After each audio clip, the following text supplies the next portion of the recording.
Pan India star hero Mahesh Babu ప్రస్తుతం రాజమౌళి దర్శకత్వంలో సినిమాకు కమిట్ అయిన సంగతి తెలిసిందే.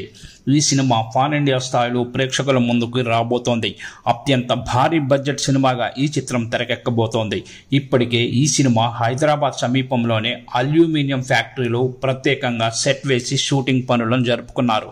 ఇలా హైదరాబాద్లో కొన్ని షెడ్యూల్స్ చిత్రీకరణ పూర్తి చేసుకున్న చిత్ర బృందం ప్రస్తుతం అవుట్డోర్ షూటింగ్ పనుల నిమిత్తం ఒరిస్సా వెళ్లినట్టు తెలుస్తోంది.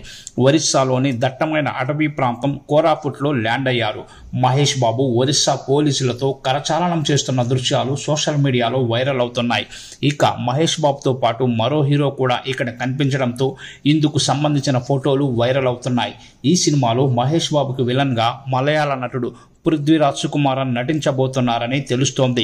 గత కొంతకాలంగా ఈ సినిమాలో పృథ్వీరాజ్ భాగమవుతారు అంటూ వార్తలు వచ్చాయి. అయితే ఈ వార్తలపై ఈయన స్పందిస్తూ ప్రస్తుతం ఇంకా ఈ సినిమా చర్చల దశలోనే ఉందని, ఇంకా ఫైనల్ కాలేదని తెలిపారు. తాజాగా ఈయన కూడా మహేష్ బాబుతో కలిసి ఒరిస్సా పోలీసులకు కరచాలనం చేస్తూ ఉన్నటువంటి ఫోటోలు సోషల్ మీడియాలో వైరల్గా మారడంతో ఈ సినిమాలో పృథ్వీ నటించబోతున్నారని స్పష్టమవుతోంది. ఒరిస్సాలో ఈ సినిమా చుట్టూ అడవులు, కొండలు ఉన్న ప్రాంతం ఈ చిత్రానికి సంబంధించిన సెట్స్ కనిపిస్తున్నాయి. ఆ దృశ్యాలు సోషల్ మీడియాలో లీక్ అయ్యాయి. ఇక ఈ సినిమా ఆఫ్రికా అడవుల నేపథ్యంలో ప్రేక్షకుల ముందుకు రాబోతున్న సంగతి తెలిసిందే. ఇక ఈ సినిమాలో మహేష్ బాబుకు జోడీగా గ్లోబల్ బ్యూటీ ప్రియాంక చోప్రా నటించబోతున్నారు.